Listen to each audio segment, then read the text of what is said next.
Hey everyone, welcome to the Running Trucker Garage edition.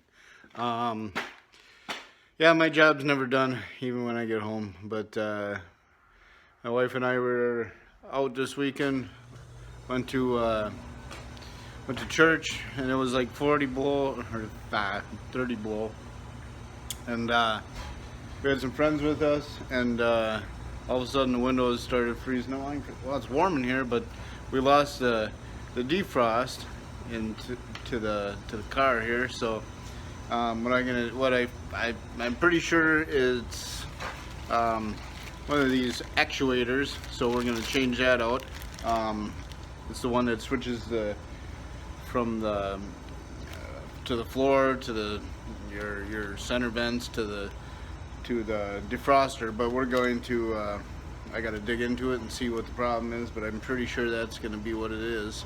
I'm gonna just show you kind of how that's done, and hopefully my furnace decides it's gonna kick on because it's like 0 outside, and I don't want to freeze in here. So, but all right, well, I'm gonna take you inside. Excuse me. Inside, and we'll see what we find out. Okay, well, I'm gonna fire this thing up just to see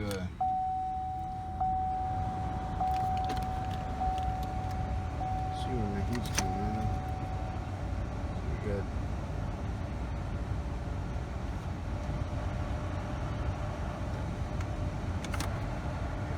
it's blowing out of them vents. And if I turn it to frost,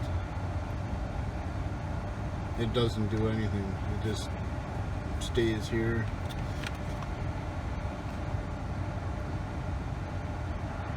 And it's not switching the floor either, so it must be stuck in a center position of that. So I'm going to walk around over to the glove box here, because that's where all the stuff is. And that side right there, and then there's a thing that makes the gate a little smoother. That'll have to be put back into place when it's just when it's supposed to drop it a little easier. But well, I'll have to show you how that goes back in. So what we're looking at is I believe it's that one right there. If the camera will focus there, and I believe that's the one we're after. I got to find out which Torx it is. All right. Let's see.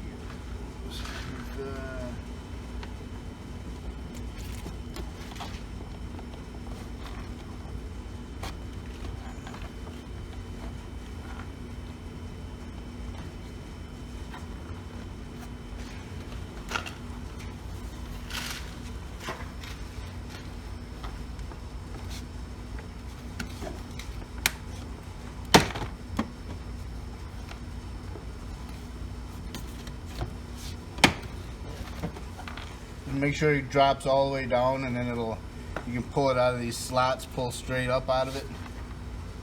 And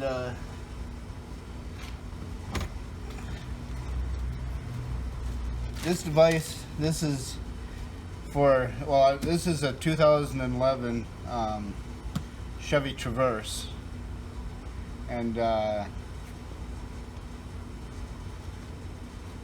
2011 model Buick Enclave is the same thing, and the GMC what is it? I'm not even sure. What is the GMC model? Acadia, that's what it is. The GMC Acadia.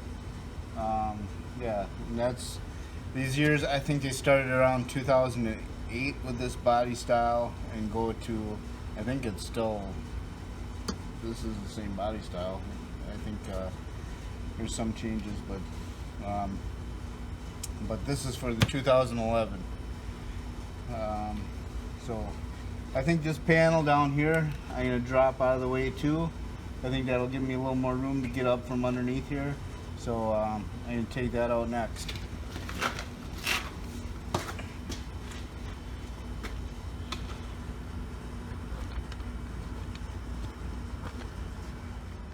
Take a look down here. And yeah, there's just these.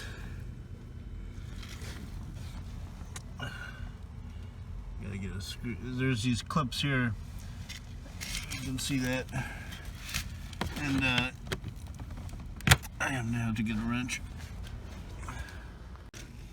Alright, they do sell, this is the deal here, right here.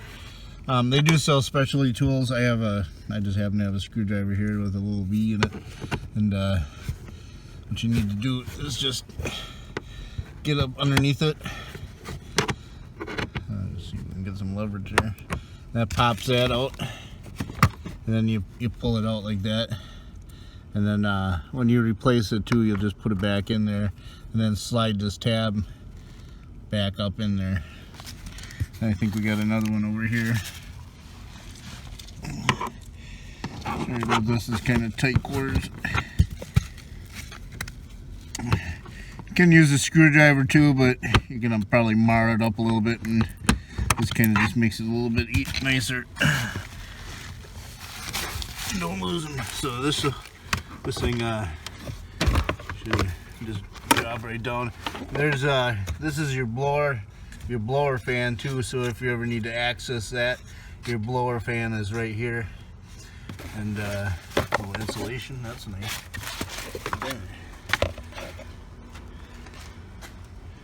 And oh, just out of curiosity, we got a fuse panel here, which I didn't even know that we had. So oh yeah, all the fuses are on that side. Okay, nice. It's odd to have them on that side, but unless it's got dual ones, but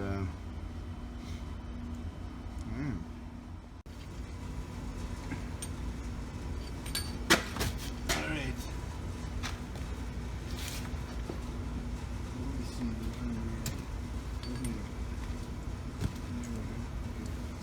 Alright. Okay, this is not going to be fun, but I did find a purpose actually for these useless running boards on this vehicle here. They're good knee stands for when you're trying to work under the dash and you don't want to be completely on the floor. But yeah, these are the most useless running boards I've ever seen in my life. But here we go. Let's see how many times I can drop this.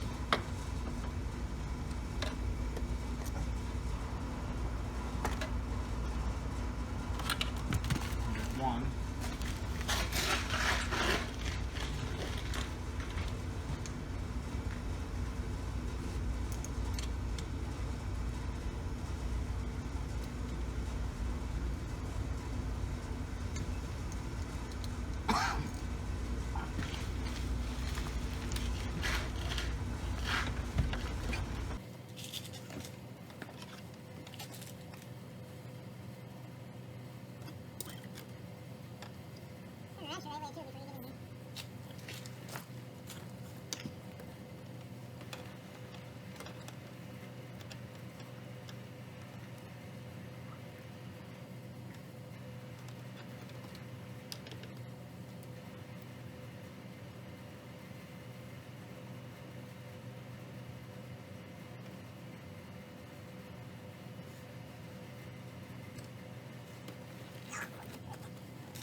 Yeah.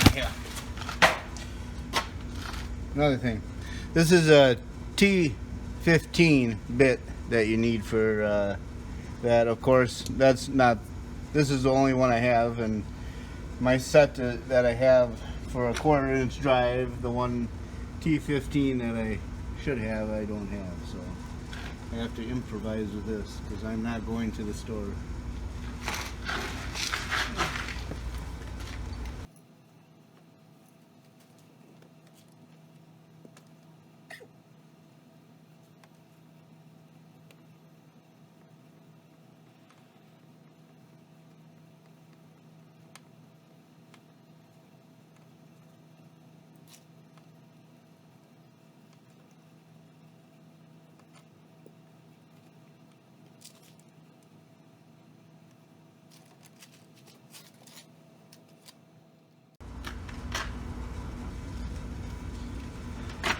Had to go and get my swivel, so I'm gonna see if I can get that in there with that. We'll see.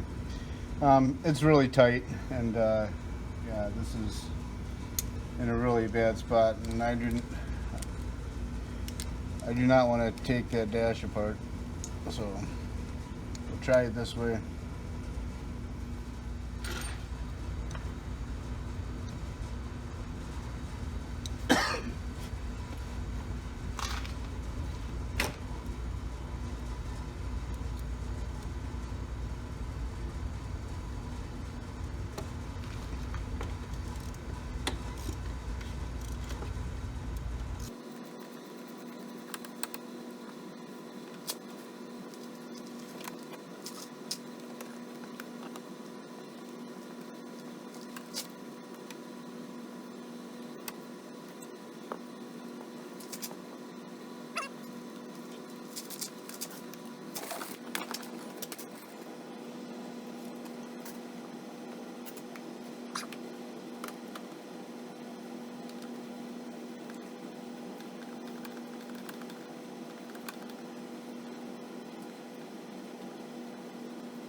Alright, I got all three of them out.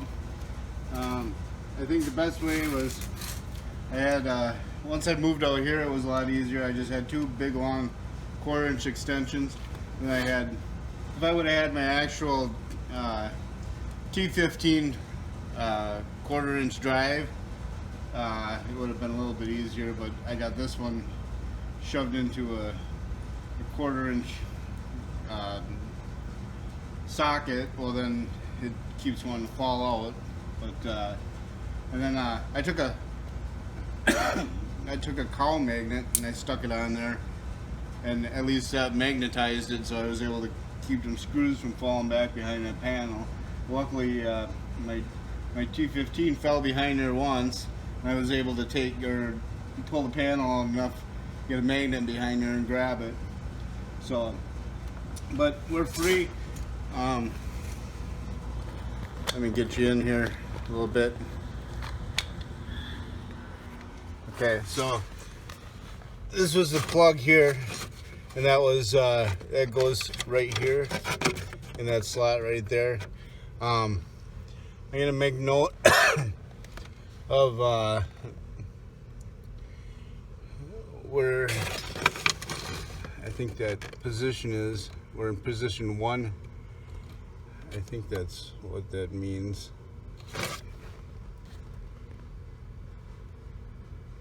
Right there with that. I gotta just make sure that the other one is in that position. Another thing that I found out too when I was in here is when you drop your glove box, this is where your cabin filter is. I wish I would have known that. I would have picked one up. But yeah, you get your cabin filter, if so equipped, and it slides right in that tray, and then you take that tray and you slide it in there, and it locks in position with those clips. But we're gonna leave that out because we're getting a little more room with that out of there. So, all right, well, let me see how I can reach in here and get it out of there. Okay. Okay, and that's what she is right there. Let me take a look and see if the other one matches up.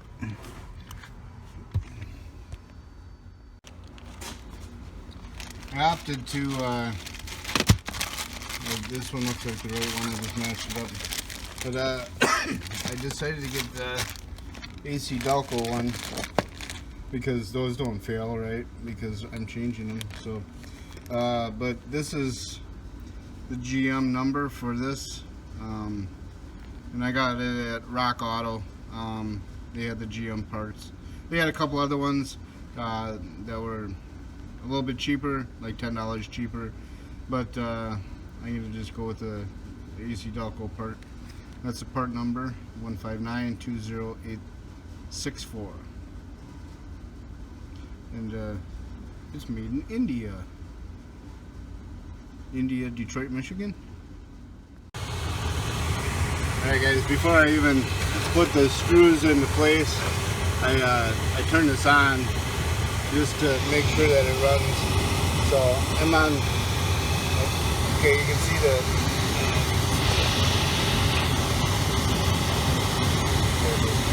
okay, I'll put that on the floor, and then that, you can see the notch move. And then I'm going to run it all the way to defrost. And then you can see it turn it. So this was the problem. So I think we're all good here. So I'm going to put this all back together.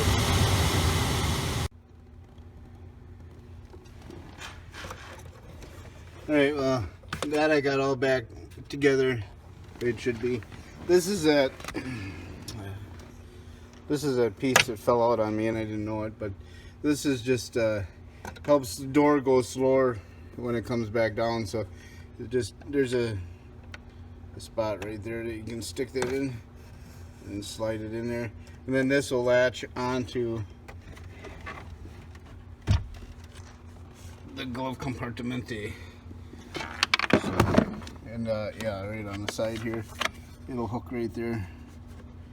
And then these are the latches that you put in. So I gotta make sure I put my cabin air filter back in. So I'll just show you how this clipped in quick. Got that placed in there, and then it just pushes in. And then there's 1, 2, 3, 4 latches. It lock that into place. So that's all there is to that. So ta-da. And then let's see where that fits right on that one. And then right there. I'll put this one over here so you can see.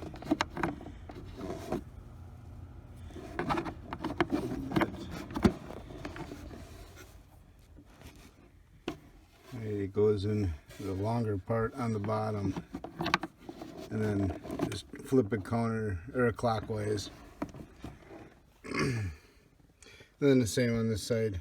I don't have it in yet, but here I have this piece here, and we'll just slide this out, and it'll lock down into place there. So then it can just come out slowly like that. So there you have it, everyone. We were able to get that all changed, get our defrost back, got everything back going again, and you see we got it on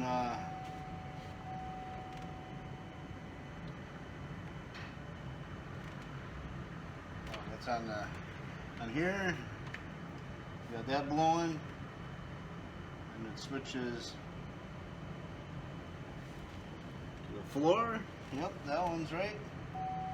Then we have it just on the floor. And we flip it all the way to defrost.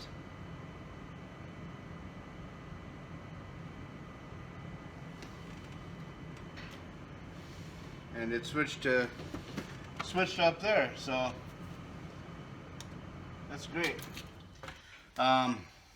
Pretty simple fix. I think once I finally figured out what I was doing, it took me about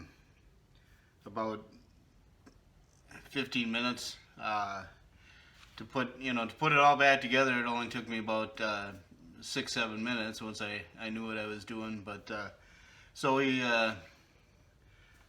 pretty easy. I think 45 minutes you should be able to pull this out and replace it. And but yeah, it was a fairly simple. So I've done this on other cars. I had a Chrysler Sebring 2010 that was notorious for blowing these things out. So I've done it before, so it's a little bit easier for me to do it, but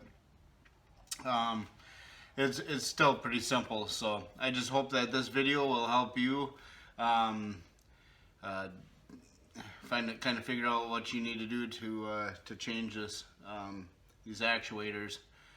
It's pretty common when I know I got 80,000 miles on this vehicle here right now, so it's pretty typical of that mileage frame for these things to start acting up. But at least they're relatively cheap. With shipping, I paid just under $50 from Rock Auto to replace this one, and it was an AC Delco part, so that's pretty reasonable. I ordered it on Sunday night, and it's Wednesday. It's here and it's in. So this isn't a sponsorship for Rock Auto. I have no affiliation with them, but I do like. I order most of my parts online now, so it's just easier for me because I don't have time. So, but thanks for watching this video. I hope this helped you out, and we'll see what other things I can wreck and try to fix around here. So anyhow, if I have any other problems with this vehicle here, I'll be sure to make a video of it. I have a couple other vehicles here that I can work on that always need work. So, but thanks for showing up. Thanks for watching. If you like this video, give it a thumbs up, subscribe, ring the bell. But I really appreciate it, and we'll see you next time. God bless.